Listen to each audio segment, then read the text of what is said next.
Hi, everyone. Welcome to the LACNETS webinar. I'm Lindsay Judavine, the Director of Communications for LACNETS. And I'm Lisa Yen. I'm the Director of Programs and Outreach for LACNETS.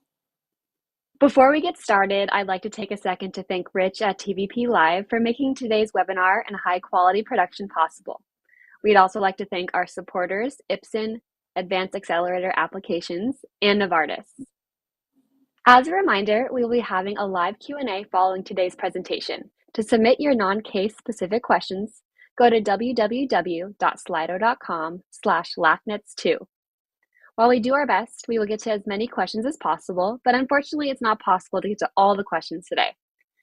But in addition to today's Q&A, we will also be hosting an extended Q&A with Dr. Del Rivero on Friday, February 25th at 12 p.m. Pacific Time. This extended Q&A session is an interactive Q&A hosted via Zoom and will focus on those living with Pheochromocytoma. Attendees are encouraged to watch the webinar before attending the extended Q&A session. The Zoom information is included in the registration confirmation for the webinar, and we will also send a reminder following this webinar. Also, here are a few tech tips for today's webinar. Be sure the volume on your computer is turned all the way up. Double check that the volume is unmuted on the webinar broadcast screen. Also, closed captioning feature is offered on our YouTube live broadcast of this webinar.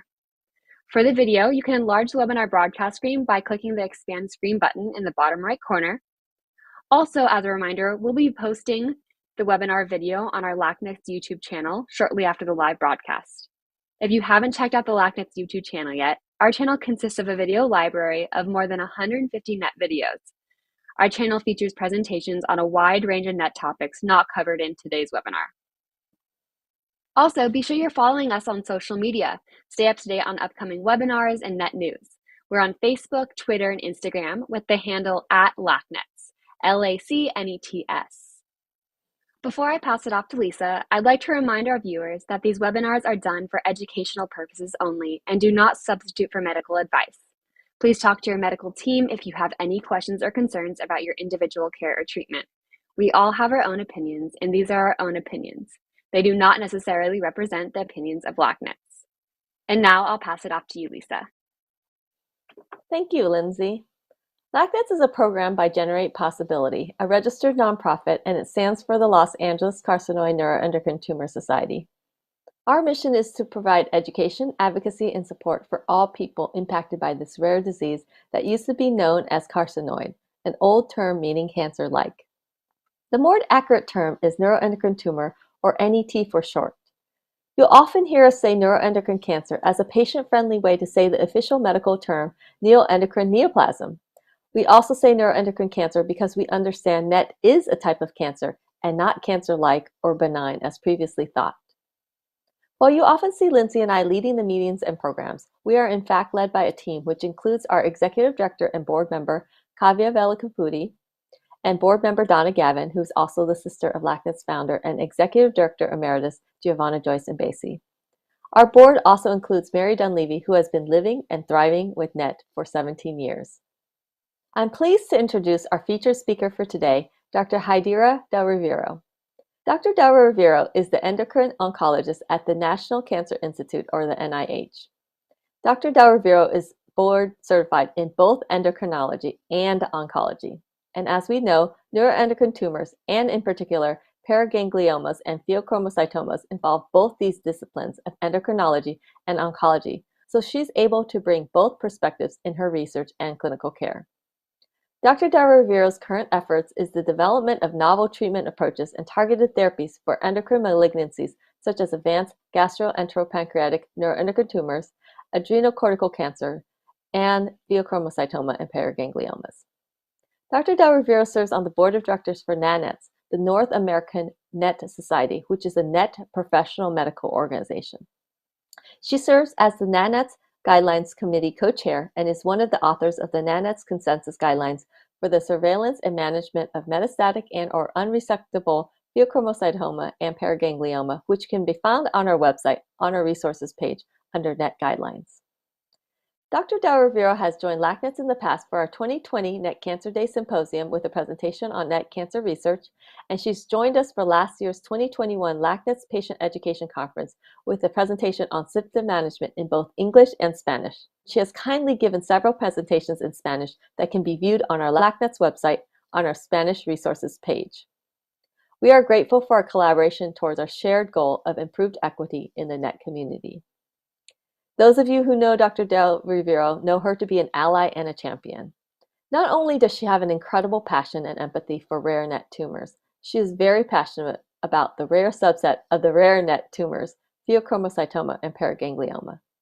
We are pleased to have Dr. Jaydira Del Rivero to join us to discuss updates on pheochromocytoma and paraganglioma, focusing on advanced metastatic disease. Welcome, Dr. Del Rivero. Hello, everyone. My name is Jaydira Del Rivero.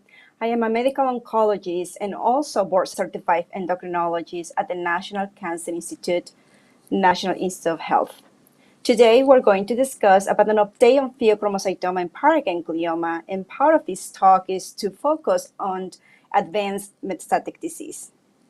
So this is the outline of my talk. So first, we're going to discuss basic definitions. What is a pheochromocytoma? What is a paraganglioma? We're going to discuss the clinical features, the genetics of pheopara, biochemical diagnosis, and what localization studies needs to be done, as well as management of metastatic pheopara. And I'm going to also discuss the clinical trials that are available for the treatment of pheochromocytomas and paragangliomas. So first, let's discuss what is pheochromocytoma and paraganglioma. They are rare neuroendocrine tumors, and these tumors produce an excess amount of catecholamines hormone. So first, let's discuss about pheochromocytoma. So pheochromocytoma forms in the adrenal gland. So as you can see, this is the adrenal gland. They are on top of each kidney. So the adrenal gland has two layers, the outer layer as well as the inner layer of the medulla. So that's called adrenal medulla, and pheochromocytoma forms here. What are paragangliomas? Paragangliomas originates in the parasympathetic or sympathetic nervous system, which is localized in the adrenal gland. So you can see here the parasympathetic and sympathetic nervous systems. There are, as we discussed, outside of the adrenal gland. Sometimes the paragangliomas are also known as extraadrenal pheochromocytoma. These hormones, as we discussed, pheochromocytoma and paraganglioma produces catecholamine hormones, and those are responsible for the fight and flight response. Now, let's discuss more in detail about pheochromocytomas and paragangliomas. All pheos and paras, pheochromocytoma accounts for 80 to 85% of all cases. So as you can see, pheochromocytomas in the adrenal gland are more common than paragangliomas. These pheochromocytomas, as we discussed, that are in the adrenal medulla, they produce hormone, so they can call functional or they can also call secreting. Paragangliomas are divided into two. They are sympathetic paragangliomas, which are localized in the sympathetic ganglia that is on the thorax, abdomen, and pelvis. These sympathetic paragangliomas also are functional and also secrete hormones. Parasympathetic paragangliomas are localized in the head and neck. Most of these parasympathetic paragangliomas, they don't secrete hormones. A small percentage of these tumors may produce hormones, but the majority are silent, are not secreted, or not functional. Paragangliomas accounts for approximately 15 to 20% of all cases. Now let's go a little bit more in detail about paragangliomas. Paragangliomas, they are more commonly localized in the abdomen. Approximately 80 to 85% are most commonly found in the abdomen. In terms of the head and neck, approximately 3% of all paragangliomas, they are in that area. And as we discussed earlier, they're not associated with catecholamine secretion. Paragangliomas of the thorax, abdomen, and pelvis, as we discussed, arise from the sympathetic nervous system, and also those are the ones that produce catecholamine secretions. And we discuss more about the symptoms related to this catecholamine secretion. Now we're going to discuss about the clinical features of pheochromocytomas and paragangliomas, but let's discuss a little bit exactly what they do. So as we can see here, there is a pheochromocytoma cell, and as we discussed, the majority of pheoparas, they are secreted, meaning that they produce excess of hormones. And when that happens, that can also stimulate some of the receptors in the blood vessel. So in the blood vessel, there are alpha receptors and beta receptors. The alpha receptor, the function is to produce vasoconstriction, meaning constrict the blood vessels. And the beta are mainly for dilation of the blood vessels.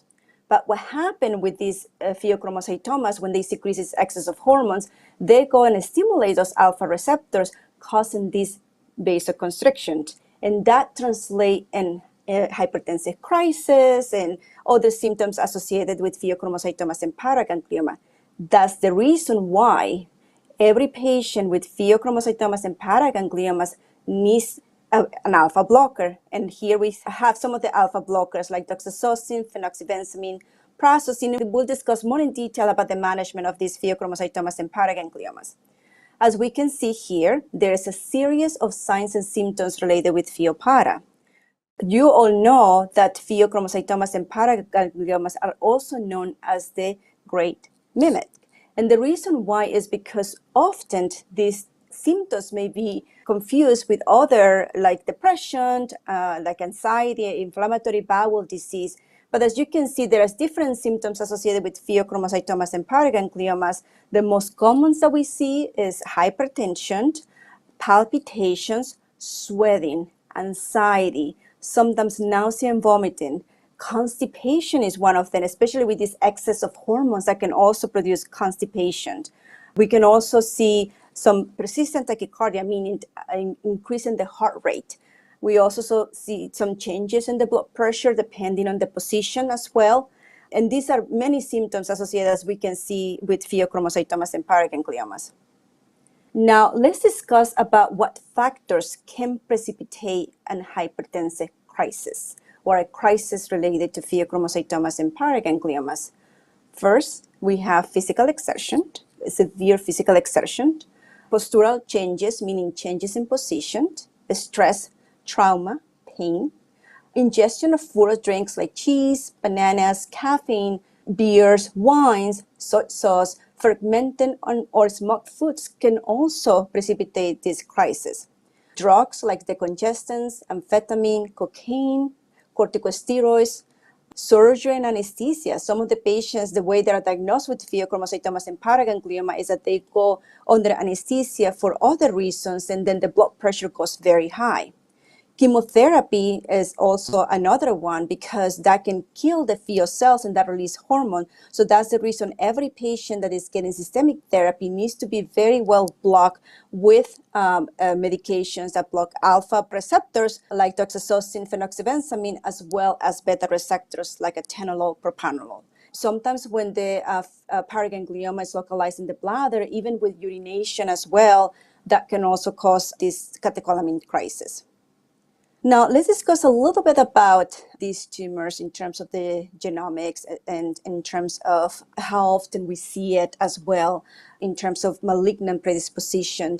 When we were in medical school, we learned the rule of 10. So that means that they were 10% were bilateral, 10% were metastatic, 10% were associated with germline mutation. But now we know that that's no longer the case.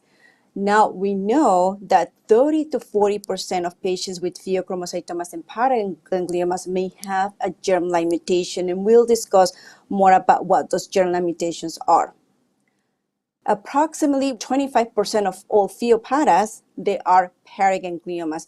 And that's important as well because we're going to discuss later that a lot of these paragangliomas are associated with other germline mutations, such as the succinate dehydrogenase mutation. 10% of these pheochromocytomas can be bilateral, especially in certain cancer predisposition syndromes such as VHL or MEN2A and MEN2B. And also, we know that approximately 15 to 25% of these tumors may be malignant. Now, let's discuss a little bit about the hereditary syndromes associated with pheopara. First, let's discuss about multiple endocrine neoplasia type 2A and B.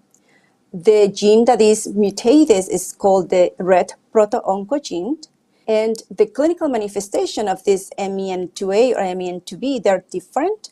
MEN2A is associated with medullary cancer, which is another type of neuroendocrine tumors, pheochromocytoma, and also primary hyperparathyroidism. And I know it's a long word, but basically what it is that there is a hormone that regulates the calcium in your body. And when you have a tumor, which in this situation is benign, they can cause excess. The hormone can stimulate the calcium to come from the bones to the general circulation, and we translate an elevated calciums in the blood. Now, the MEN2B is a little bit different because besides the medullary cancer, there is also the pheochromocytoma. And other clinical manifestation is the mucosal neuromas, which is mainly localized around the lips, eyes, and other places as well. Now, in terms of MEN2A or B, approximately half of these patients, 50% of these patients may have a pheochromocytoma. And of those patients, they can have also bilateral pheochromocytomas as well. Now, in terms of the von Hippel-Lando, the gene that is affected is the VHL. Von Hippel-Lando has other clinical manifestations associated with this cancer predisposition syndrome, such as the CNS hemangioblastoma, the eye retinoblastoma. They also have kidney cancer, pancreatic neuroendocrine tumors, but approximately 25% of patients with VHL, they can have a pheochromocytoma. And often, this pheochromocytomas is localized bilaterally as well. So now let's discuss about neurofibromatosis type 1. The gene that is affected here is the NF1 gene. And the clinical manifestations associated with NF1 is usually the café-o-lait spots. They also have nodules in the eyes. They can also have other manifestations as well, like some brain tumors. But approximately 2 to 5%, as you can see, the likelihood that a patient with NF1 can develop a pheochromocytoma is low, is 2 to 5%. And lastly, let's discuss briefly about the hereditary paraganglioma. The genes that are affected is the genes called the succinate dehydrogenase A or B, C, or D. And we're going to discuss more in detail about it because it's important as well based on what gene is affected. They have other clinical manifestations. Something to discuss here is that patients that have SDHB mutation, they can develop metastatic disease, and we need to follow these patients very, very closely. 40 to 45% of patients with metastatic disease may have a mutation in the SDHB gene. These hereditary paragangliomas may also have other clinical manifestations such as a kidney cancer, gastrointestinal stromal tumor, and we'll discuss a little bit more about that and how we treat them. Now, let's discuss in general about all genetics of Pheopara. And this is a very busy slide, but I just wanted to show it to you that throughout many years, there has been quite a few discoveries in the genetics of Pheopara. In the last 10 years, we can see that there is many genes that were discovered and described associated with Pheochromocytoma and Paraganglioma. And the reason why I'm mentioning this because now these genes can be in cluster in different clusters. And the reason why I'm saying this is because one of the goals of understanding more about these clusters is if we can develop personalized therapy for these patients. As we discussed earlier, approximately 30 to 45% of pheochromocytomas and paragangliomas may have a germline pathogenic variant, and for that reason, all patients with Pheopara, they need to be referred to a genetic counselor. More than 40% of the succinate dehydrogenase mutations, we see it associated with metastatic disease. That means that it's important that every patient that is diagnosed with pheochromocytomas and paragangliomas needs to have a genetic counselor. So when do we recommend, as we discussed earlier, every patient that is diagnosed with these tumors should be referred to genetic counseling because approximately 30 to 40% are hereditary. By doing this genetic counseling also will help us guide surveillance in patients as well as their family, and also help us establish the risk for develop another pheochromocytoma paraganglioma, to also understand if there is going to be any risk for recurrence of metastatic disease, or if there is any other tumors associated with different genes that are linked with cancer predisposition syndrome. When to suspect pheochromocytoma and paraganglioma? When a patient have signs and symptoms of catecholamine excess, and we discussed earlier what those symptoms are, like high blood pressure, sweating, increase in heart rate. There is also increased blood pressure. Patients have an increased blood pressure caused by drugs, anesthesia, or surgery. So meaning when a patient goes to have a procedure, and then once they give the anesthesia, then they have this spike in the blood pressure, and other symptoms are related to catecholamine excess. When there is also unexplained blood pressure variability, meaning too low or too high. Patients with adrenal incidentaloman is when we found an adrenal mass. Sometimes when we do a CT scan for other reasons, then sometimes we found an adrenal mass and we need to work out that adrenal mass to rule out pheochromocytomas. When there is difficulty controlling the blood pressure, despite using medications for the blood pressure, it still is difficult to control. Whenever we have a personal or family history of pheochromocytoma and paraganglioma, as well as cancer predisposition syndromes, as we discussed earlier, like BHL, MEN2, and F1. So in terms of the biochemical diagnosis of pheochromocytomas and paragangliomas, it can be done either by blood tests or by 24-hour urine analysis. We measure catecholamines and metanephrines. When we see 4 times the upper limit of normals and these values, then it's very suggestive of pheochromocytomas and paragangliomas. However, sometimes we see a mild elevation, and that may be a false positive result, meaning that it's elevated, but not necessarily indicates that you may have a pheochromocytoma. And for those reasons, it's important to stop certain medications prior testing. For example, as we can see here, certain antidepressants such as amitriptyline, imaprimine, anxiolytics as well, some sleep aids like Lunesta, Ambient, some other medications for depression like venlafaxine, duloxetine, as well as other medications that has been used as well to control the blood pressure that can also elevate some of these hormones, as well as other drugs as like cocaine, marijuana. And that's the reason why we recommend to stop any of these medications at least 1 to 2 weeks prior to the biochemical testing to avoid these false positive results. And also 24 hours prior testing, we recommend to stop any caffeine, alcohol, that way they don't interfere with the levels of catecholamines and or methanephrin. Now let's discuss a little bit more in detail about what are the catecholamines and what are the methanephrin. The catecholamines are epinephrine, norepinephrine, and dopamine. And your methanephrin that we can see here is your methanephrin and your norepinephrine. But the reason why I'm explaining that is because I have a lot of my patients asking me the difference between the two of them and which one is better sometimes to diagnose pheochromocytomas and paragangliomas.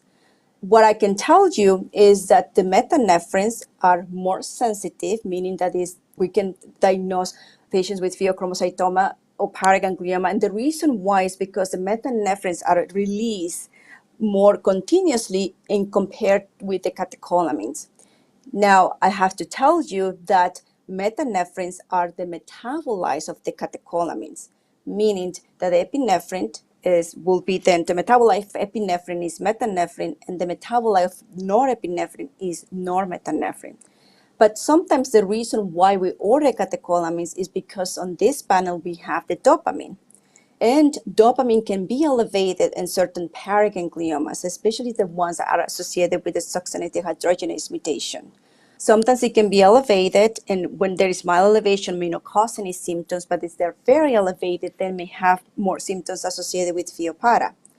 Now, the metabolite of dopamine is methoxytyramine, but methoxytyramine is not available in every center. It's still considered research, but methoxytyramine could be used as a marker, but also has been associated with increased malignant behavior of these tumors. As we say earlier, it can either be a blood test or it can be a 24-hour urine collection. And the most sensitive test is the methanephrin, or also called the free plasma methanephrin. Let's discuss about the localization by images. It can either be by the CT scan or by an MRI. These procedures make a series of detailed pictures inside the body and anywhere on the neck, chest, abdomen, and pelvis. I can tell you that for the head and neck, we prefer the MRI, and for other parts of the body, either CT scan or MRI are good anatomical imaging studies to localize tumors.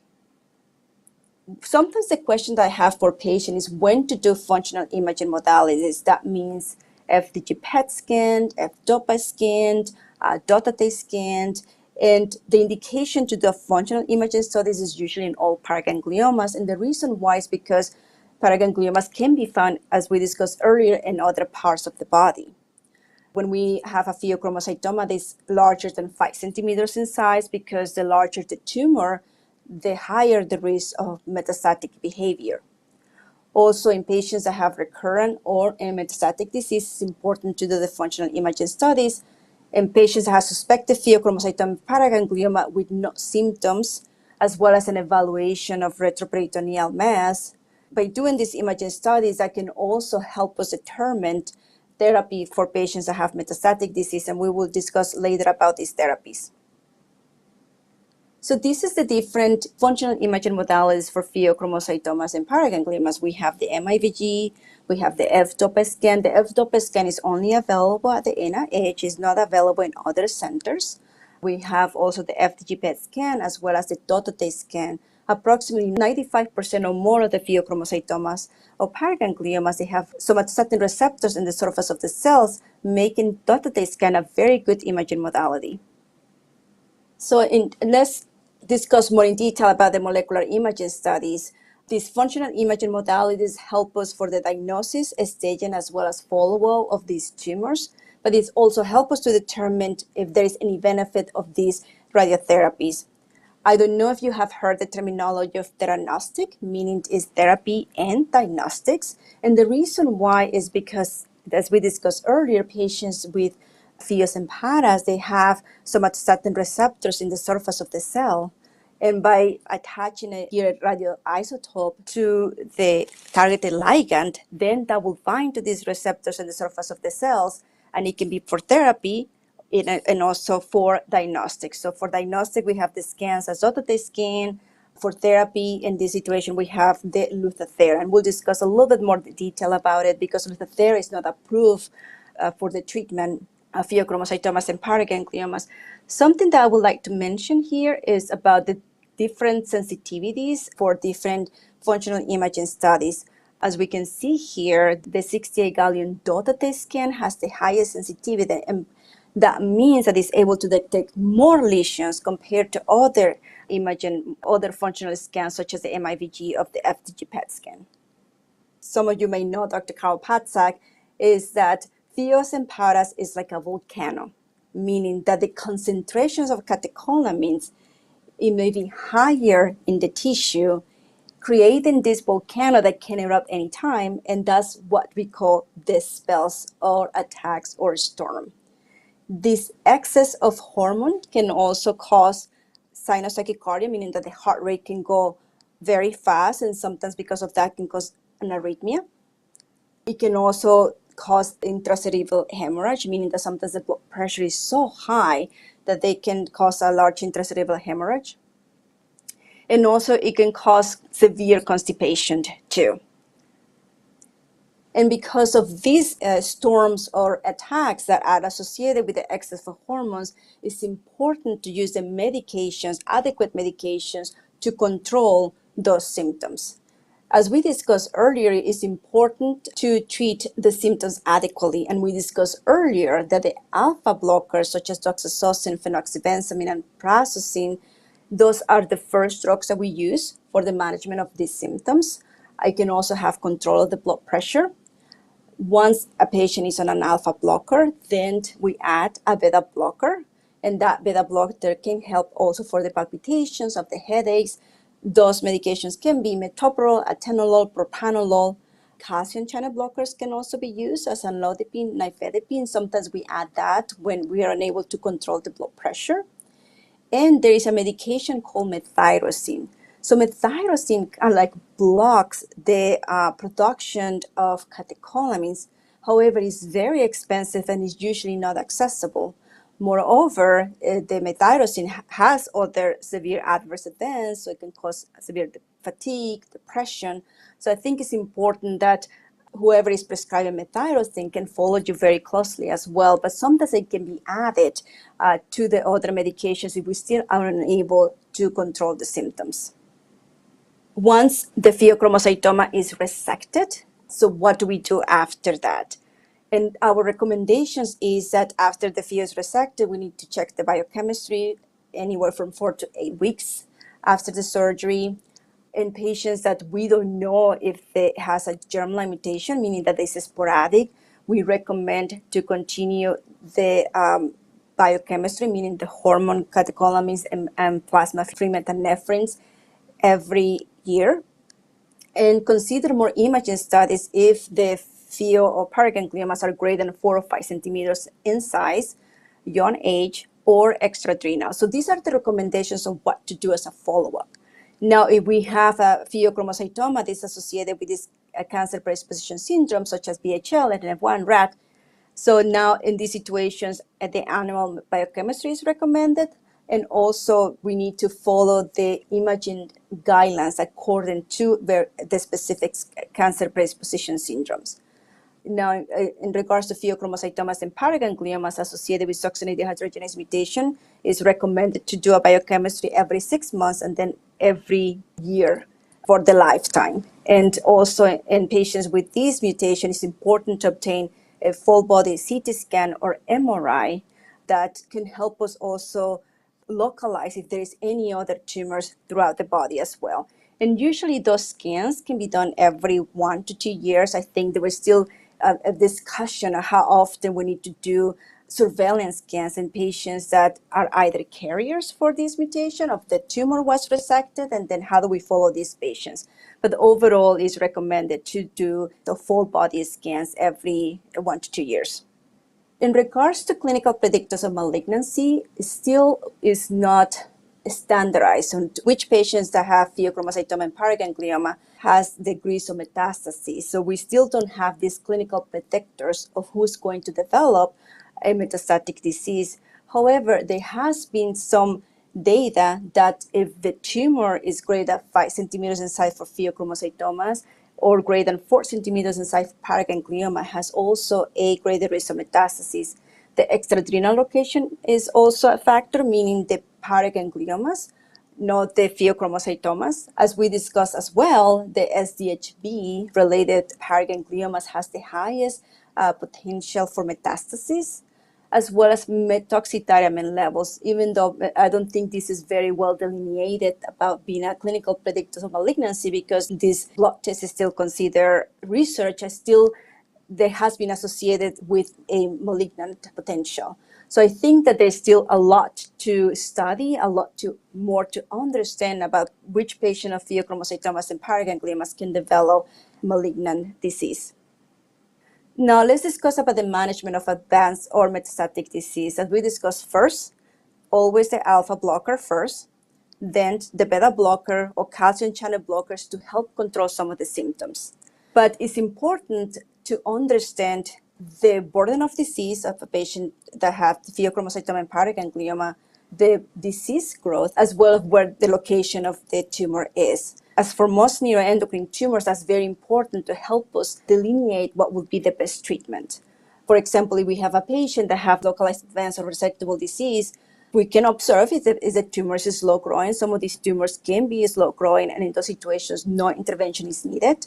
We can also resect most of the tumors, cytoreductive surgery. TKIs, the tyrosine kinase inhibitors, those are medications that block the blood vessels, such as sunitinib, cabozantinib, axitinib, that can be recommended in certain patients. MIVG is also on the table, as well as lutetium. However, if the patient have a distant metastasis or larger volume of disease, the other therapies are indicated for the management of metastatic pheopara. Systemic chemotherapy such as CBD, so CBD stands for cyclophosphamide, vincristine, and the carvacin, tyrosine kinase inhibitors as well, MIVG, Lutathera. In these situations, so clinical trial is also encouraged as well for patients with PHEOs and paras. However, there is only one approved agent for the management of these tumors, and that is the MIVG treatment. And that was recently approved in 2018 by the FDA. So how this treatment was approved, let me just discuss and explain to you what flow plot is. And this is what we see here on your left. Here we have these lines, so each line represents one patient. On the y-axis, it represents how much the tumor is shrinking with this treatment. And as we can see, there is some patients that responded to the treatment, meaning that some of the tumors shrink. But also the difference between the black and the white is that patients have response to the blood pressure medication. So, and that was the primary objective for the study. By giving this treatment, can I reduce the antihypertensive medications given to patients? And they met the primary endpoint of the study. Moreover, we here the Kaplan-Meier curves. So the x-axis is overall the survival in days and months. And here we can see on the y-axis what is overall the survival, the percentage of survivals. Patients that receive one dose, as we can see here, has an overall survival, and with one dose, it was 18 months. However, with 2 doses of MIVG, you can see that there is a prolonged overall survival. And because of all that information, this MIVG was approved by the FDA. And when do we use MIVG? It's considered in patients that require systemic therapies, but also has avid MIVG, meaning that the patient needs to have a positive MIVG scan. When do we recommend chemotherapy? And when I say chemotherapy with CVD, what CVD is cyclophosphamide, vincristine, and the carfacine. The other chemotherapy that has been recommended in patients with Pheochromocytoma is temozolomide. But the recommendations of using chemotherapy is usually for those patients that have more rapidly disease, that have bulkier disease as well. I have to say that I was fortunate to be part of the LACNETS consensus guidelines for pheochromocytomas and paragangliomas on how to make the recommendations for metastatic disease. Other treatments that are recommended as well for patients with advanced metastatic pheochromocytomas and paragangliomas are the tyrosine kinase inhibitors. And as we discussed earlier, the tyrosine kinase are drugs that block the blood vessel supply to the tumor. We have a few of them that has been tested in patients with these tumors. We have axitinib, and there is a study that is run by Dr. Fojo for the treatment of advanced or unresectable pheochromocytomas and paragangliomas, as well as cabozantinib. There is still an ongoing study with Dr. Jimenez of cabozantinib.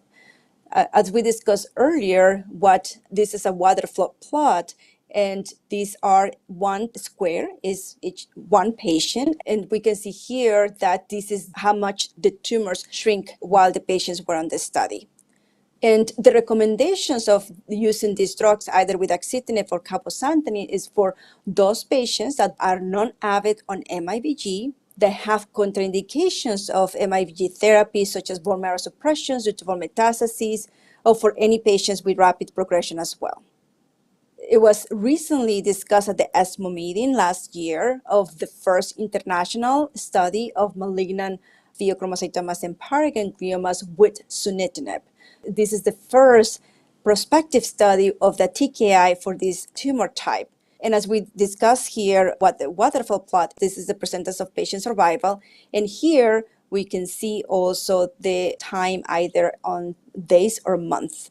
The red line is the sunitinib, the blue line is the placebo. And patients that were on sunitinib did better, have a prolonged a progression-free survival. And we can see here that there is a benefit of sunitinib comparing to placebo. Sometimes I get the question about immunotherapy. When do we use immunotherapy? And I know that Dr. Jimenez recently published about a phase 2 study of immunotherapy for patients with pheochromocytomas and paragangliomas. And even though they may show patients that may have some activity, we still recommend immunotherapy in the setting of clinical trial. It's possible that they may have some activity based on which mutations they have, but still we recommend to be limited for clinical trials. Now, let's summarize a little bit about how do we manage metastatic or unresectable pheochromocytomas and paragangliomas. First, we need to determine what is the bulk of disease, what is the growth rate. And if we have a patient that have a rapid progression and bulky disease and is symptomatic, so the recommendations is to start chemotherapy. And we discussed earlier the chemotherapy that we use for this patient is a combination of cyclophosphamide, vincristine, and the carfacine. However, if we see progression after this treatment, then other drugs that are recommended are the TKIs like sunitinib, cabozantinib, or axitinib.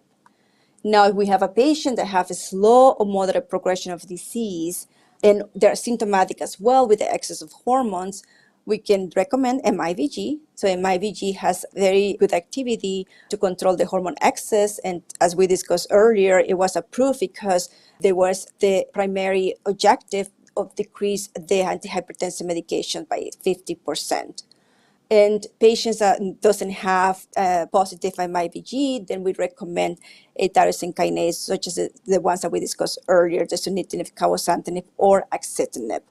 And if there is evidence of disease progression at this point, we can always go to chemotherapy, but also in this, since pheochromocytomas and paragangliomas is a rare disease, we also encourage clinical trials. Now, let's discuss briefly what is the clinical trials available for metastatic pheochromocytomas and paragangliomas. But before discussing that, I think a lot of you are familiar with Dr. Carl Patzak. We work together here at the NIH, and he has a study of the diagnosis and pathophysiology and molecular biology of patients with pheochromocytomas and paragangliomas. This study has been here at the NIH for many years, and he has been able to see patients in our clinic and do necessary studies for the diagnosis and establish a treatment guidelines as well. As we discussed earlier, approximately 95% or more patients with these tumors may express somatostatin receptors in the surface of the cells, and they may be even a better scan to detect the different tumors in the body. And because of that, there is currently an ongoing study with Lutathera for patients with advanced or metastatic pheochromocytomas and paragangliomas, very similarly to the management of neuroendocrine tumors with Lutathera. There are a total of 4 cycles, and each cycle is given every 2 months. The patients need to be older than 18 and also needs to have a positive DOTA scan in order to be eligible for the study. The question that they would like to answer with this study is if by giving this treatment, can that stabilize the tumor? And that's what it is, progression-free survival, which is the percentage of people who did not have new tumor growth or cancer spread during or after treatment. There are other questions that Dr. Lin would like to answer, who is the PI of the study here at the NIH. The response rate, how much the percentage of patients whose cancer shrink, and also the overall survival, which is the amount of time that a patient is alive after start of this treatment. There are other questions that Dr. Lin would like to answer, such as understand if they have an effect on the hormones as well, and the quality of life, and also an effect on decreasing the blood pressure medication. I have to say this is also very promising as well, that besides having treatment with Lutathera for older patients, we also have a treatment with Lutathera for pediatric patients, and that's another P. So this includes patients 12 to 18, and the criteria, the eligibility criteria, is that they need to have a positive DOTA scans in order to be eligible. Similarly, they also receive 4 cycles and 1 cycle every 2 months. And the question that they would like to answer is efficacy of Lutathera in the pediatric population, but also understand the safety as well and tolerability in the pediatric population. This is a multi-center international study. There are different centers within the United States where they have the trial available. And at University of Kentucky, Dr. Shahan is actually leading the study there at her institution. I also have to say that I'm fortunate to co-chair the study with Dr. Perez. And Dr. Perez is a Dana-Farber, and this study is a randomized study of temozolomide versus temozolomide in combination with olaparib. And the reason why we wanted to do the combination is we wanted to understand if by given olaparib, could that make temozolomide more effective. Patients are randomized either to the combination treatment or to receive temozolomide alone. And one of the questions that we want to answer by this study is to understand if by given this treatment, could that stabilize the tumors, meaning progression-free survival. Other questions that we would like to answer is also how long the patient live by during and after the treatment, and also the response rate, meaning if this treatment is able to shrink the tumors. Other clinical studies we discussed earlier is cabozantinib for patients with metastatic Pheopara. Dr. Jimenez is the one who is running the study, and the cabozantinib is given once a day, and every cycle is every 4 weeks. And the question that he would like to answer is to understand by giving this treatment, can the tumor shrink? Other question that he would like to answer, if by giving this treatment, if it can stabilize the tumor, or it can also control the blood pressure as well, or to correlate response with the hormones that the tumors produce. There is another study with a TKI. So cabozantinib, we discussed, is a tyrosine kinase inhibitors. The tyrosine kinase blocks the blood vessel supply to the tumor. Axitinib is another similar drug, is another TKI. As we discussed earlier, axitinib and cabozantinib can be given in the management of metastatic neuroendocrine tumors, but there is still ongoing studies to determine its efficacy. Dr. Tito Fojo, he's at Columbia University, has a study of axitinib for patients with this tumor type, and he's currently enrolling patients. Daxitinib is given twice a day, every 12 hours. And the question that he would like to answer is if by giving this treatment, can the tumor shrink and stabilize as well, and for how long? And that's what we know, progression-free survival. He also have another study of lanreotide. This is called the LAMPARA study. And the reason why he wants to do this study is because even the NCCN guidelines recommend lanreotide as a treatment for these tumors. However, there's still mixed results in terms of its efficacy. This is the reason why Dr. Fojo wants to do this study prospectively to really understand if by giving lanreotide, can that stabilize the tumor? Can that decrease the growth rate? And that's his primary objective, is by giving this treatment can decrease the tumor growth. Other questions that he would like to answer, if by giving this treatment, can the tumor shrinks? Can also stabilize the tumor as well? And I think this is an interesting study because we don't have a study of lanreotide prospectively for this tumor type. So this study can definitely help answer some of the questions that we have. This is another study. I'm actually excited about this study. It's a multicenter international study of belzutifan that was recently approved for the management of VHL-related tumors, such as kidney cancer, pancreatic neuroendocrine tumors, and the CNS hemangioblastoma. Now there is an ongoing study that has been active now for a few months here in the United States for the treatment of advanced metastatic pheochromocytomas and paragangliomas, but also for pancreatic neuroendocrine tumors. Another fact why I'm so excited about these tumors is also include younger patients, 12 years and older. And as we discussed earlier, patients that have pheochromocytomas and paragangliomas, especially with SDHB mutations, we can see that the presentation of disease can be in the pediatric ages. These patients will either be on the group of pheochromocytomas or on the group of the pancreatic neuroendocrine tumors. And the question that this study would like to answer is, by giving this treatment, could that shrink the tumors? This is a multi-center study. There are various institutions in the United States where the study is open. One of them is Vanderbilt, which is Dr. Das is the principal investigator leading the study there at Vanderbilt, and also MD Anderson with Dr. Jimenez. But there are other centers within the United States where the study is open. Another study for pheochromocytomas and paragangliomas currently available is a study with a vaccine in combination with nivolumab, which is a type of immunotherapy for patients with adrenocortical cancer, which is another tumor in the adrenal gland, and for patients with pheochromocytomas and paragangliomas.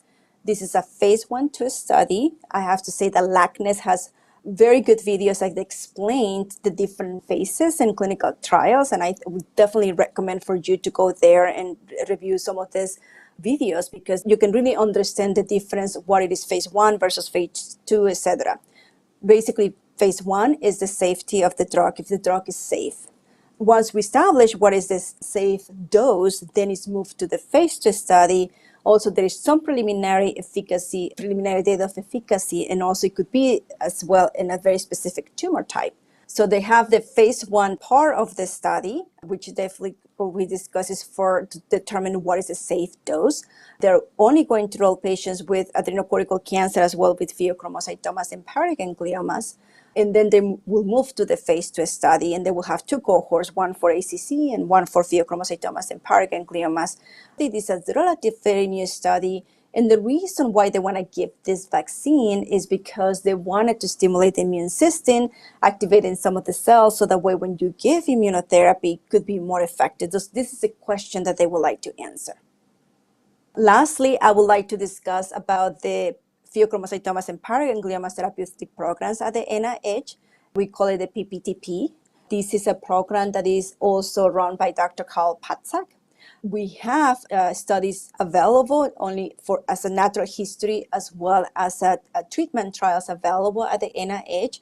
We have 2 natural history. We discussed about the study that Dr. Patzak has with the diagnosis, pathophysiology, and molecular biology for PheoPara. Also, the investigator of another study, which is also a natural history study of neuroendocrine tumors.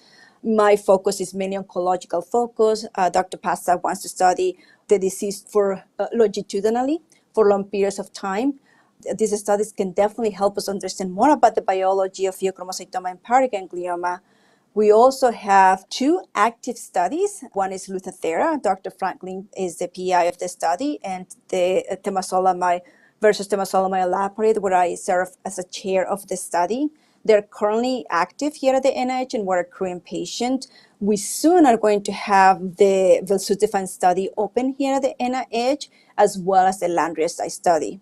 I have to say that these are the most studies that any center has in the United States, and we're very excited about this program to be able to help patients with pheochromocytomas and paragangliomas. At the NIH, we see patients, pediatric as well as adult patients.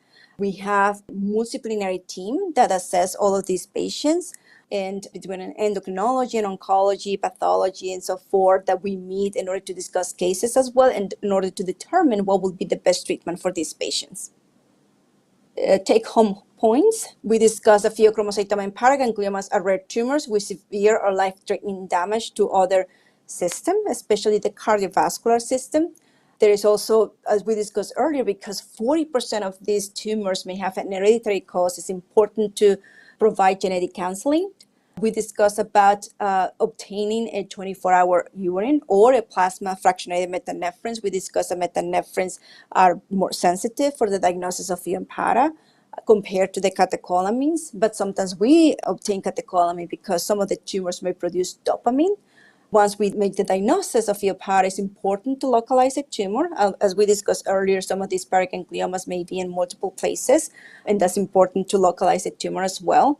And that's the reason why functional imaging modalities can also help us to characterize the tumor as well, to detect metastases. And as we discussed earlier, MIVG and Lutathera are considered treatments for this tumor type, and it can help us evaluate for systemic treatments. We discussed that the first line of medical treatment is an alpha blocker, and I discussed the rationale why it's important an alpha blocker to be given first. When pheochromocytoma and paraganglioma is localized, surgical resection is what we need to do. Now, in terms of the systemic therapy, as we discussed, depending on the disease progression and also the bulk of tumor, and very important that these tumors need to be evaluated by the multidisciplinary team in order to provide the best outcome for these patients. This is my last slide. I would like to thank LACNETS for this invitation, especially Lisa, Lindsay, Mary, Donna, Kevia, who are also the heart and soul of these organizations. I also wanted to dedicate this to Giovanna Invesi, which we know is the founder in LACNETS. We miss her every day, but we will continue her goal of finding a cure for these neuroendocrine tumors. And that's the reason why I always like to end my presentations that individually we're one drop, but together we're an option. So I think in order to advance the science and develop the treatments for these neuroendocrine tumors, we need to all work together. Thank you so much.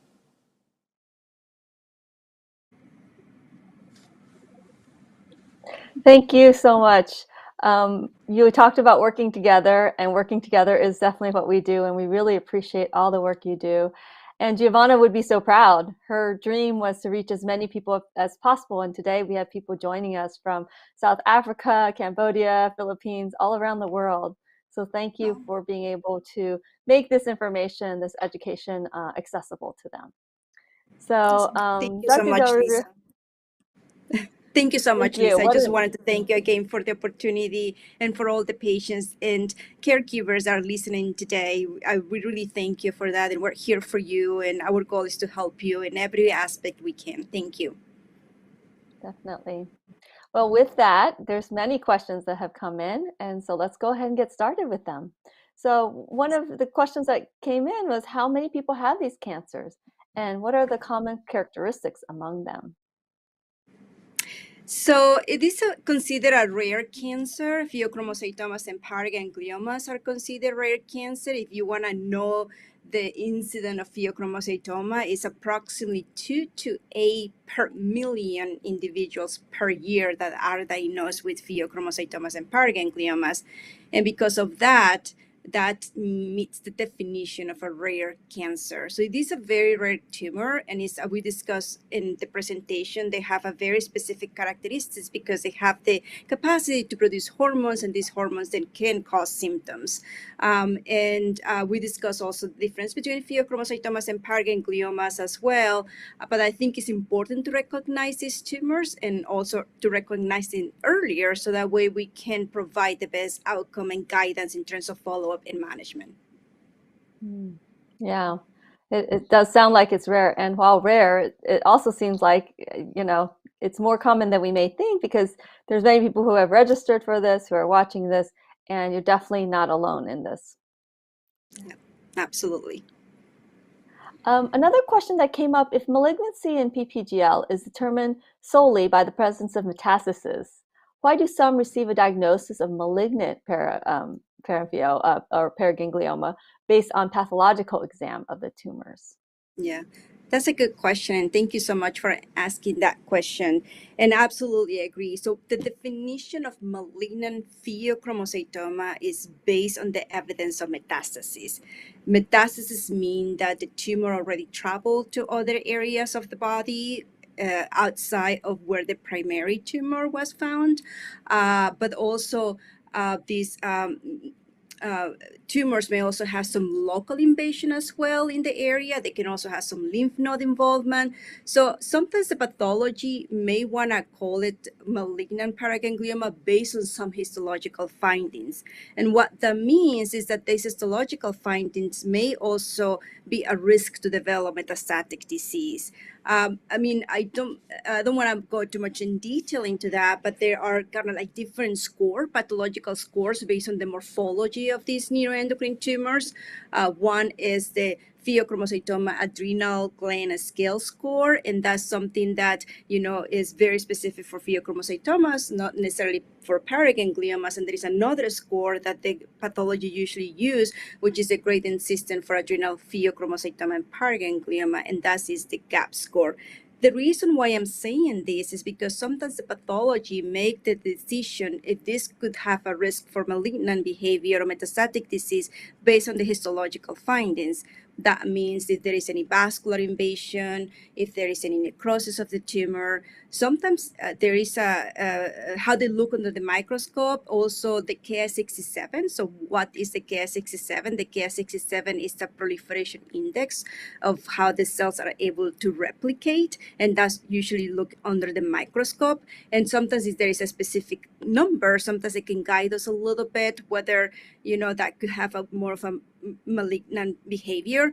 That being said, I don't think this scores has been very well validated, and also the Ki-67, we don't have the information that is established for other neuroendocrine tumors, such as the GI, pancreas, and lung, that we know what the Ki-67 is for. May not necessarily be for pheochromocytoma, but we wanted to integrate now that in our assessment as well on when we want to predict somebody that may develop metastatic disease. Just to summarize, I know that I say a lot, but just to summarize, malignant pheochromocytoma is based on the evidence of metastasis. It can also be lymph node metastasis, meaning localized. But the reason why the pathologists may call it malignant, it may be because of how it looks under the microscope and the morphological aspects of the tumor based on different scores, even though those scores has not been validated. Thank you for that. That's really helpful. That's really helpful to hear that explanation. So there's several other questions about diagnoses and scanning. So if I have a pheo in my right adrenal gland that's confirmed by MIBG, the scan shows it lit up on the lungs and salivary glands. How do I know if I'm metastatic? Will the biopsy show it? Yeah, thank you for that question. And well, personally, in my own practice and the way if I need to do a functional imaging studies, as I explained on my presentation, I will prefer doing a dotted scan It could be the 68 gallium DOTA scan or the 64 copper DOTA scan. There is no difference between the two of them. The same for pheochromocytomas and paragangliomas, the same for other neuroendocrine tumors as the GI, the pancreas, is the same sensitivity, meaning that we are able to localize the tumors. Sometimes when the dye is injected of the MIBG can go to other places. It can go to the salivary glands, but that doesn't mean that there is a tumor there. I would personally like to look at the scans just to know exactly how the picture is. But if I were concerning that this may have or maybe metastatic disease, I'd rather obtain more information. I will obtain a 68 gallium DOTA scan just to understand more about, any metastatic disease or any tumors throughout the body, because as we explained earlier, the sensitivity of DOTA scan is quite good for the diagnosis of Pheos and Paras. And I will not necessarily biopsy until I obtain more information. But that's a good question, because I have seen some MIVGs that they may know that they may be a false positive results, meaning that the findings they may report something but may not necessarily be real. And that's when further information is needed. That being said, the only way that I order an MIVG is when I feel that the patient may benefit from MIVG treatment. Thank you for that. And another question about scanning, how large would a Pheo in the adrenals need to be in order to be visible on CT scan? So, but CT scans, they able to, see a small adrenal incidentilloma. Sometimes it's about 1 centimeters in size. I think they're able to see it. And once we find this, what we call adrenal incidentillomas, it's important that we do the proper hormonal evaluation. And sometimes when they're a certain size, whether it's 4 or 5 centimeters in size, usually the surgeons, they say, like, let's just remove it, as long as all the biochemical evaluation was done to rule out one or the other. Because the adrenal gland not only produce the methanephrin, the hormones, the adrenaline, also produce other hormones.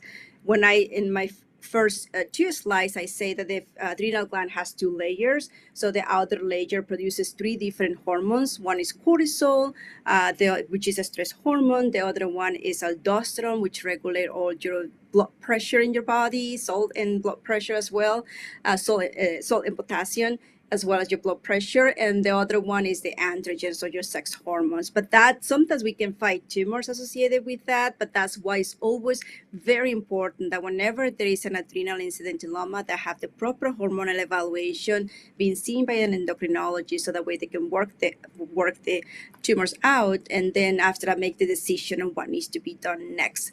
Sometimes the CT scan can definitely help us guide whether this is something more concerning. So there are certain units within the CT scan that they are measured, and sometimes based on the numbers, if it's too high, that can let us think that could be a pheochromocytoma or an adrenocortical cancer or even a metastasis. But I have to tell you, based on the question that is here, I have to say that usually CT scans are able to detect very small adrenal incidentillomas, but once it's detected, proper evaluation needs to be done earlier. Great, thank you for that. And circling back to questions about the functional imaging scan, if the dotatate has the highest sensitivity, is there a reason you would scan with MIBG or FDG over the dotatate? Yeah. Yes, that's also a good question. So yes, as I say earlier in my presentation, DOTA scans that we discussed has the highest sensitivity.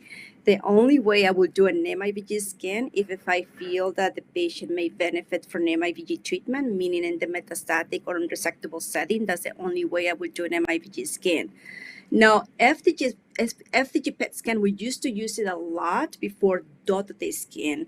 And sometimes we use it whenever DOTA scan may not be available, or maybe the insurance may not be able to cover. I think nowadays is more accessible. 5-10 years ago wasn't as accessible for pheochromocytomas and paragangliomas, and that's the only way I was requesting an FDG PET scan. Sometimes for patients with succinate dehydrogenase mutation B, sometimes that could be a good scan, but I will always do a DOTA scans to, help me determine about what is the extension of tumors, where the tumors are localized over MIBG or over FDG PET scan.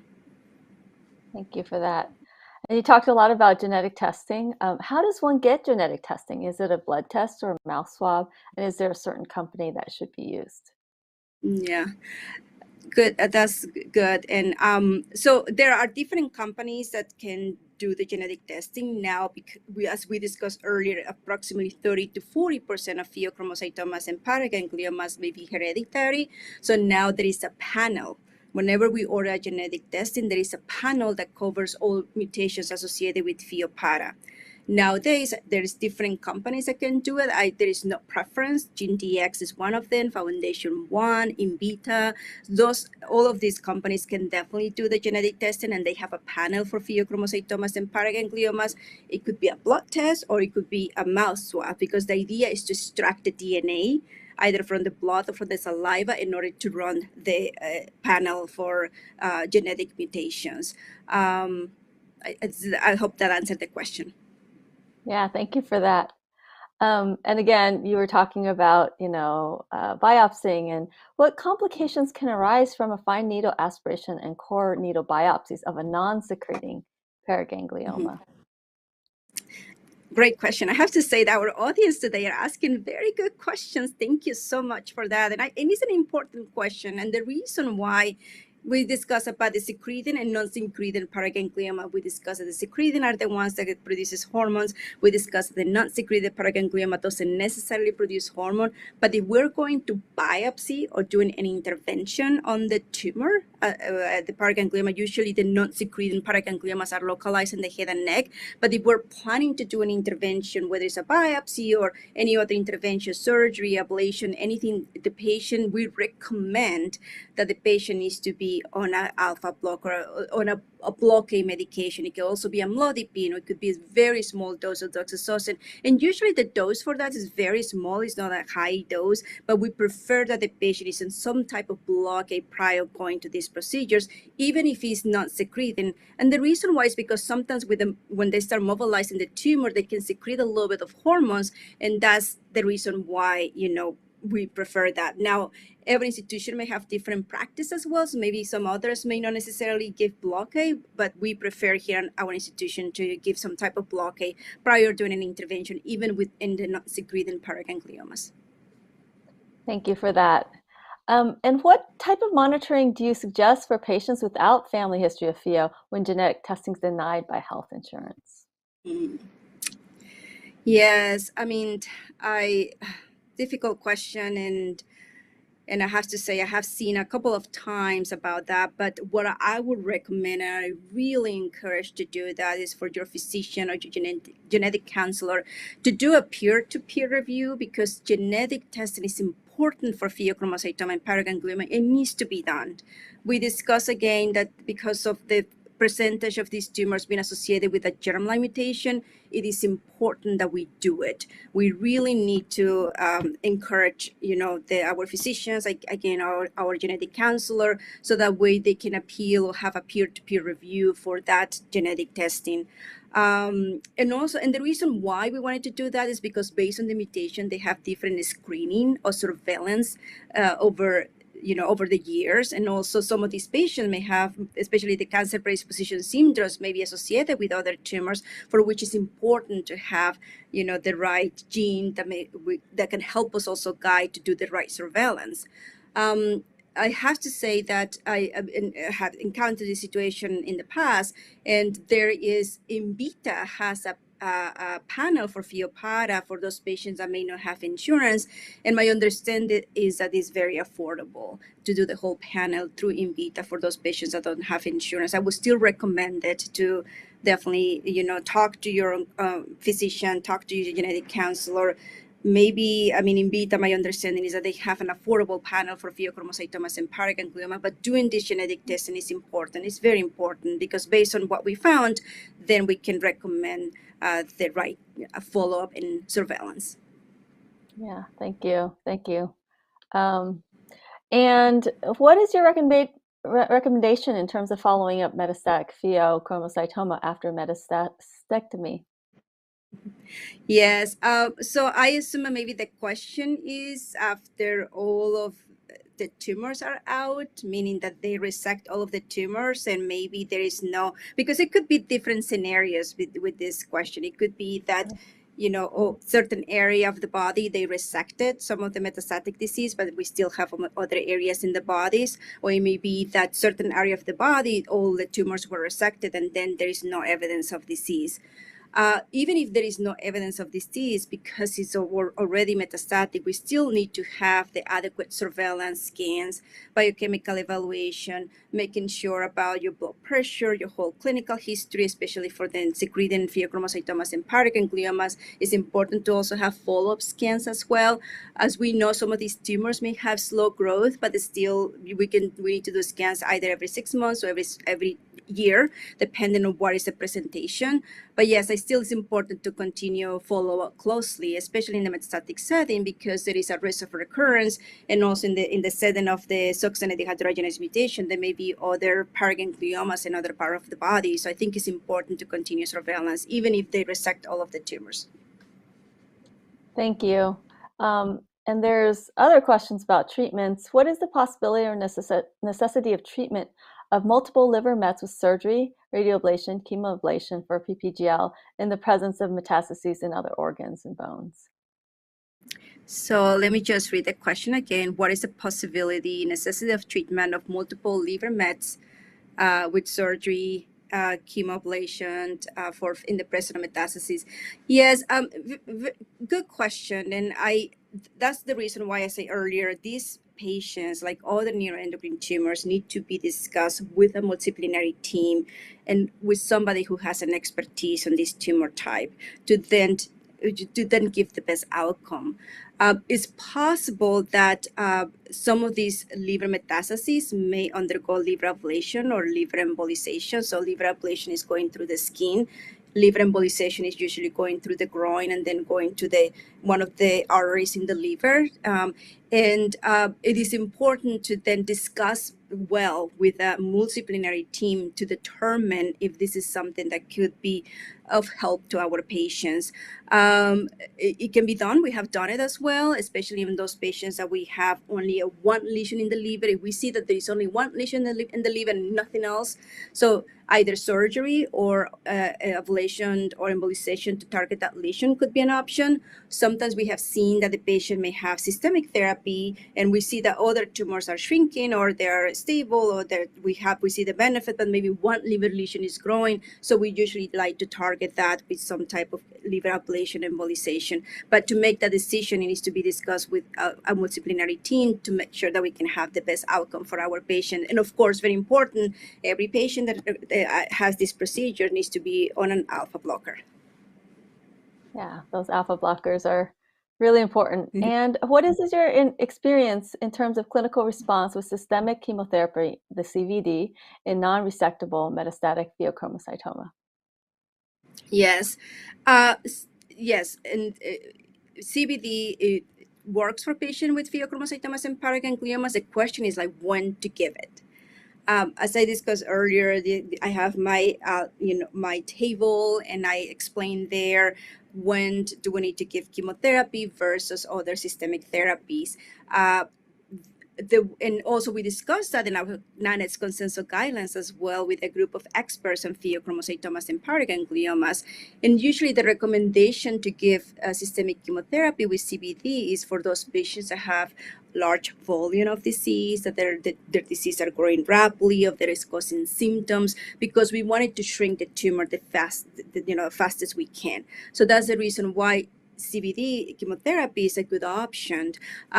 And for patients that have metastatic pheochromocytomas or paragangliomas, something that we wanted to understand, and I think that's where a little bit of our research is going, is based on the different mutations. Do we see different responses, whether it's chemotherapy, whether it's tyrosine kinase inhibitors, like I discussed earlier, one like axitinib, cabozantinib, and others as well. And now, even in our studies, in our clinical trials, one of objective is to understand if there is any difference between different mutations in terms of efficacy, but that's something that we're trying to understand. We sometimes feel like CVD may be good for patients with succinate dehydrogenase mutation, but at the same time, like I say earlier, approximately 40% of patients that have metastatic disease may have succinate dehydrogenase mutation or SDHB. But yes, I think it's important to determine what is the volume of disease, what is the growth rate of the disease, if the patient have any symptoms, to make the determination about giving chemotherapy. Okay, great. And this may be a little specific. What do you think of taking olaparib, Parza alone twice a day? Yeah, olaparib, yes. We still don't have data. I know that there is a blank on the name of the protocol study, but I know there was initially a phase 1/2 study of using olaparib, and they include patients with Pheochromocytoma and Paraganglioma, and they use olaparib alone. I don't know the results of that study, but what I can tell you is that usually we don't like to give olaparib alone. We like to give olaparib with other treatments, like in this case with temozolomide. And that, again, this is in the setting of a clinical study, and that's the reason why we're doing the study, because we wanted to understand if by adding olaparib to temozolomide, could that helps to make temozolomide more effective. And one of the reasons why we're doing that is because just to explain a little bit more in detail why we're adding olaparib to temozolomide is because temozolomide usually what it does, it breaks the DNA in your body. And sometimes what your body is trying to do is trying to repair itself. And that can also be the cancer cells as well. And if we give olaparib, it can block that regeneration of trying to regenerate those cancer cells. So that's the reason why, we add in olaparib to temozolomide, and we also add in olaparib to other treatments because of the same rationale. We can make one treatment more effective.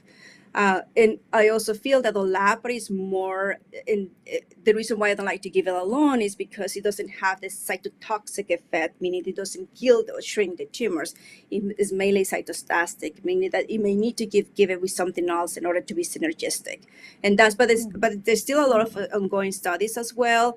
I may not necessarily give olaparib, but at the same time, if we wanted to try this, it has to be in the setting of a clinical trial as well. It's not approved for the treatment or management of Pheochromocytomas and Paragangliomas by itself. So, but we have the study in combination with temozolomide. So that's a good question that we want to answer as well. That is a good question. And thank you for that. So it sounds like the magic of olaparib is in the synergy with something else. Okay. And speaking of clinical trials, is there clinical trials for metastatic PPGL that are not showing growth? So currently in the watch and wait. Oh. Well, we have the longitudinal studies.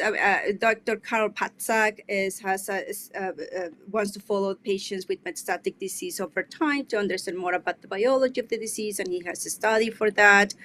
I think that's what we call a natural history study. So the surveillance is what we call a natural history study, not necessarily a treatment studies.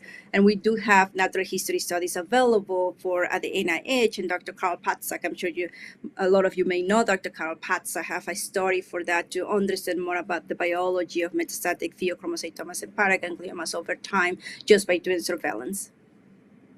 Okay, thank you for that. This is a little bit of a case study, so it is a little specific, but say there was someone who comes in with 2 years of symptoms of catecholamine excess, and the urine VMA was 3.9 times elevated at that time. There's a little bit more information here that isn't on the slide, but unfortunately that person was lost to follow-up. Oops. And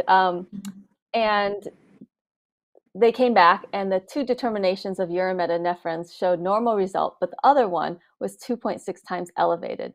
The MRI then showed a left adrenal nodule, 0.5 centimeter. Mm-hmm. Is it safe to say this is pheochromocytoma? Yes, that's a good question. I mean, if there is symptoms of catecholamine excess, all the symptoms like high blood pressure, increase in heart rate, sweating, urine VMA may not have the complete workup, and VMA is more specific for other disease, not necessarily for example, succinate dehydrogenase mutation. We don't necessarily routinely measure VMA, and also because we discussed earlier, a lot of these hormones may be affected by other medications or foods, and you need to keep that in mind. Now, with a very small adrenal nodule, I will have to say that and maybe one thing is to also make sure that there is how the two adrenal glands looks like. Some of these adrenal glands may have a little bit of hyperplasia, meaning that there is a little bit of enlarged, a little bit more like fatty inside of the cells, and that makes them look a little bit bigger. And then we have this mild elevation of these catecholamines hormones. And if there are symptoms, sometimes we like to add a medication just for symptomatic control. It will be difficult to resect the tumor this small, but again, that would be a question for the surgeon. Is that would be an approach that they would like to proceed. But I would just have to say, I mean, I don't have a lot of information here to really have a definite answer, but urine VMA may not be enough to have the diagnosis of pheochromocytomas and paraganglioma. But that being said, because of the symptoms and the adrenal nodule, I would definitely like to have a close follow-up. Okay. And this question is about symptoms. Can one have really good days and then really bad soaking wet days with pheochromocytoma? Yeah, a lot of my patients, that's one of the things about, the secreting pheochromocytomas and paraganglioma. It could be quite, patients they have a lot of discomfort. They don't feel well. It is one of the sweatings that they're, like you say, soaking wet, and those are one of the symptoms. It's possible that there may be some difference, unrelated necessarily to the activity or maybe even to the hormone levels.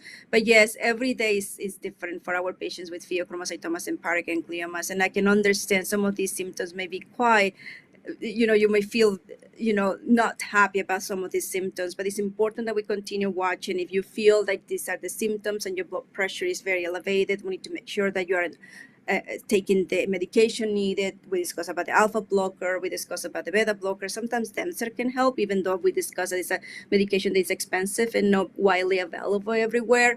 But I think having a symptom diary of how you feel, so that way we can definitely target those symptoms. But I can understand our patients with PHEOPAD, especially the secrete, and yes, there's a lot of symptoms and it's not at the best quality of life, but we definitely wanted to improve that. And you definitely need to talk to your doctors about this, just to make sure that you have the adequate medication, that we treat the tumor if it's localized, if it's metastatic, because by treating the tumors, that can also lower the hormone excess, and that can also help with some of the symptoms.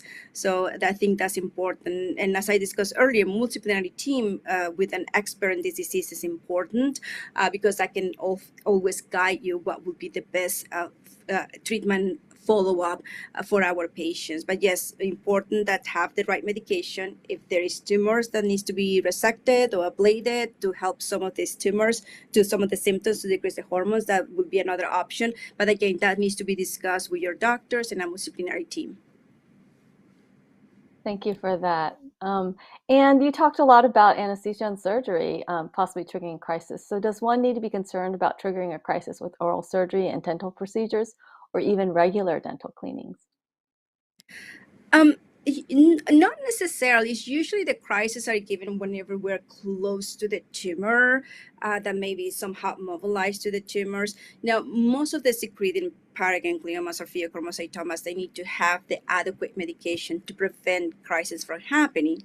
Now, that being said, as I discussed earlier, some of our patients with pheochromocytomas and paraganglioma, they have they undergo surgery for unrelated, cause, not necessarily to the pheopara, or they may need to have a biopsy for other reasons, or they need to put under anesthesia or surgery. Sometimes that can cause a crisis, and it's usually because of the vicinity or close to the tumors where they're localized. If you have the right medication, if you're taking the beta blocker and your blood pressure is under control, even if you have an oral surgery, a dental procedure, it shouldn't necessarily cause a significant crisis. But I will definitely, in my mind, every patient that is secreted needs to have the appropriate medication with any procedure, and that's usually what I recommend.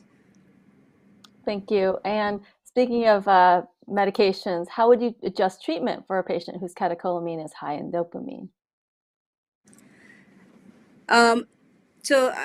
Dopamine. So we discussed earlier about the difference between catecholamines and the difference metanephrines and catecholamines. And some paragangliomas, especially the paragangliomas, may secrete dopamine. Usually dopamine may not have as intense symptoms, like with the high blood pressure, the increase in the heart rate.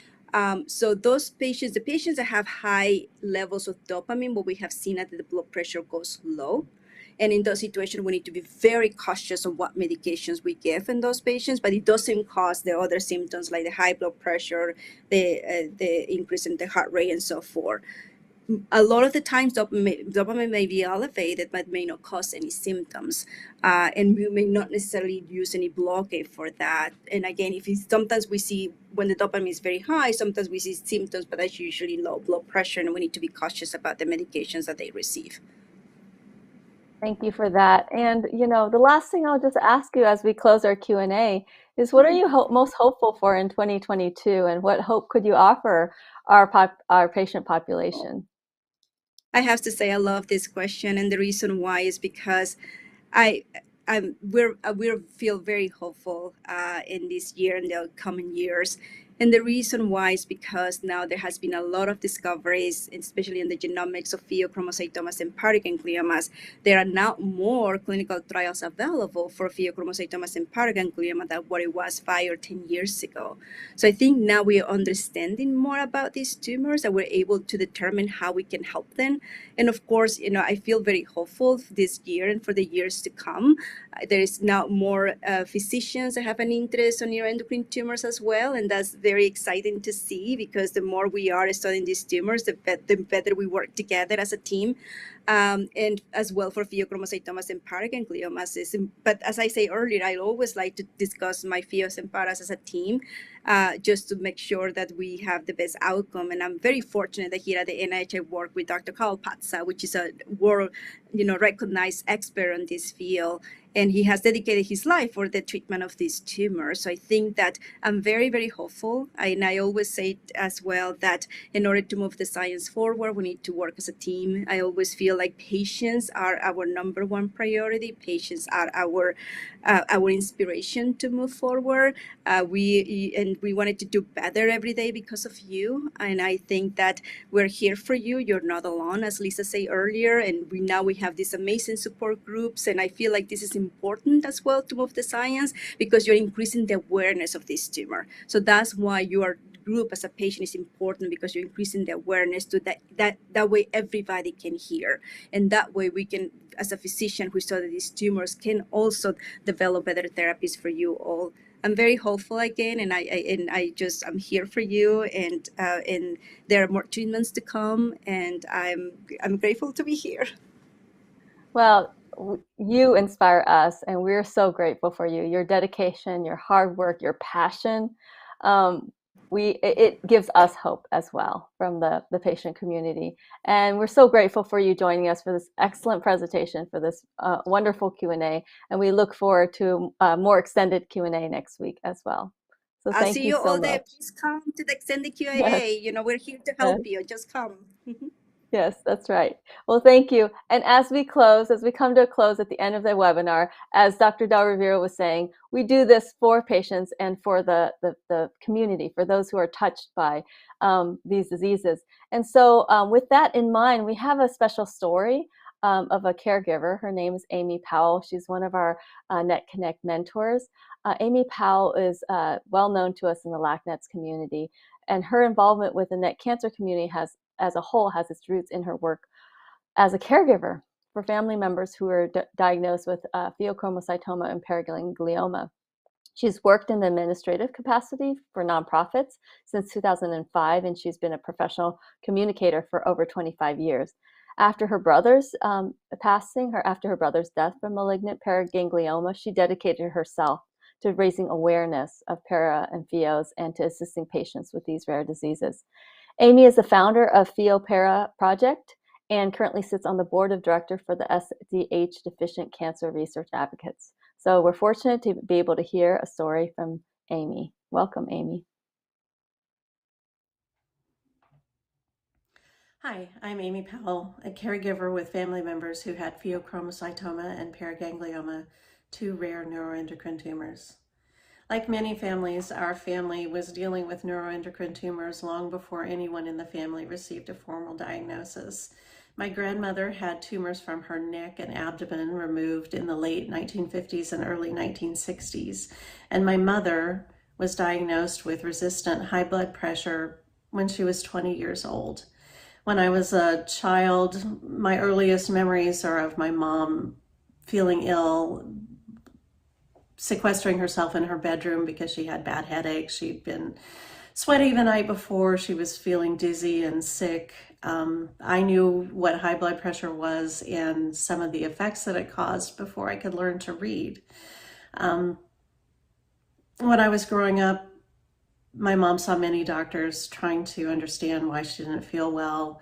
In the 1980s, she went through periods of blackouts and dizziness that were so severe she traveled from rural Kansas to larger communities near us for workups. And no one put the pieces together with my grandmother's medical history. And at that time, my mom didn't have any tumors that we knew about. So it was actually suggested that she might even have multiple sclerosis, and that might be causing her health issues. Even when my brother John received a diagnosis of carotid body tumor in 2005 and had that tumor removed, no one connected the dots. And we didn't either, to be fair. We had no idea that these tumors existed. No one's told us that a carotid body tumor was a paraganglioma and was related to something called pheochromocytoma. And my brother was assured that his tumor was sporadic and benign, and other than permanent damage to his vocal cords and ability to speak, he would not have any lasting problems from it. It wasn't until February of 2014 that my mom was finally diagnosed with pheochromocytoma and paraganglioma after she had a heart attack that had no apparent cause. At this time, we did know that she had tumors in her neck and abdomen, but again, we had been assured that they were benign. And even though we asked, we'd also been assured that they were unrelated to the tumor that my brother had been diagnosed with. Later that year, my brother told me he thought his tumor was recurring. And in December of 2014, I accompanied him to the NIH when he was evaluated at the National Institutes of Health. His tumor had gone from being not noticeable at the beginning of 2014 to about 6 centimeters. So it came back aggressively, and he had surgery the following year, but died of complications afterward. My involvement with the NET support communities began after that because I, had sort of a lot of energy and that I had intended to direct into his care.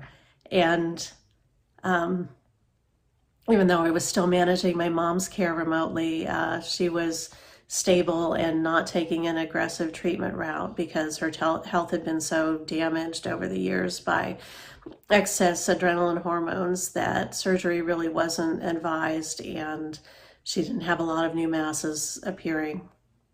So I decided to take the energy that I would have spent on my brother and use it in his honor to help other patients with similar tumors. I connected with the PheoPara Troopers, which has now become the PheoPara Alliance, and I also connected with LACNETS in 2016. Events like today's webinar are so important for the PheoPara community because it not only provides much needed information to PheoPara patients and current information to PheoPara patients, but it also helps to raise the profile of these underdiagnosed tumors. And it helps patients and healthcare providers alike understand where we are currently in our research and understanding of these tumors.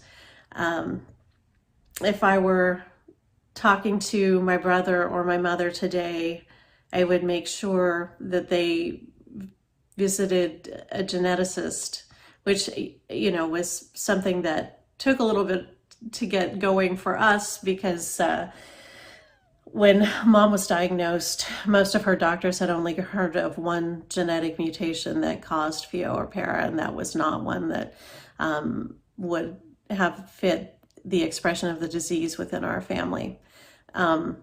We now know that there are roughly 20 genes that are implicated in the formation of these tumors, and about 12 inherited syndromes that can be associated with pheochromocytoma and paraganglioma. So visiting with a geneticist is an important step in taking control of your disease and moving forward with your life. And understanding your medical history within your family is also a very important part of that. That's probably the best advice that I could give to anyone, is to understand your medical history and understand how your personal diagnosis can affect the medical path forward for multiple members of your family. And this is why it's so important to get genetic testing if it's offered, and to ask about it if it's not.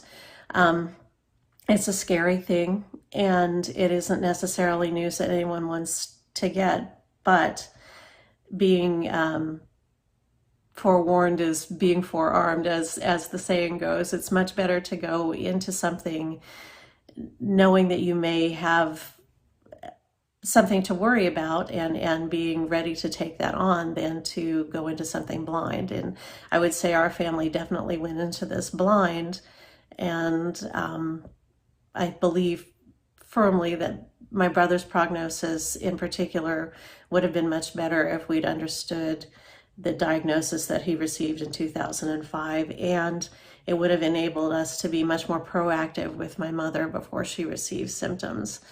And looking back, truly, it was more than 50 years from my grandmother's last surgery until my mother received her diagnosis. 50 years of our family wondering why our medical history was so strange and filled with lots of apparently benign tumors and hypertension in otherwise very healthy and young family members. And it would have been good to have this information. It could have really positively affected both my mother's life and my brother's, and has definitely been a positive for the rest of us going forward as we've looked at our own personal medical histories and our children's. So I'd like to thank LACNETS for having this webinar today and giving me the opportunity to talk about my family history, and for the important work that they do and the opportunity to work with them on the NetConnect team and interact with other pheochromocytoma and paraganglioma patients. And it's important to know, if you are diagnosed or suspect that you have pheochromocytoma and paraganglioma, that LACNETS has good educational materials on these tumors and can connect you with a good doctor in the area if you need to see someone who is knowledgeable about these particular types of neuroendocrine tumors. In addition, the PheoPara Alliance has some good educational resources and has partnered with LACNETS in the past, and there's a lot of love and support going both ways, I think, between those organizations. And definitely the PheoPara Alliance can also help you connect with a knowledgeable professional. If you're a healthcare professional, both organizations also have a lot of good information from you, and I hope that we can make more families' paths better than maybe my family's path was initially, so that, you know, the Johns and moms of the world have an easier time of it.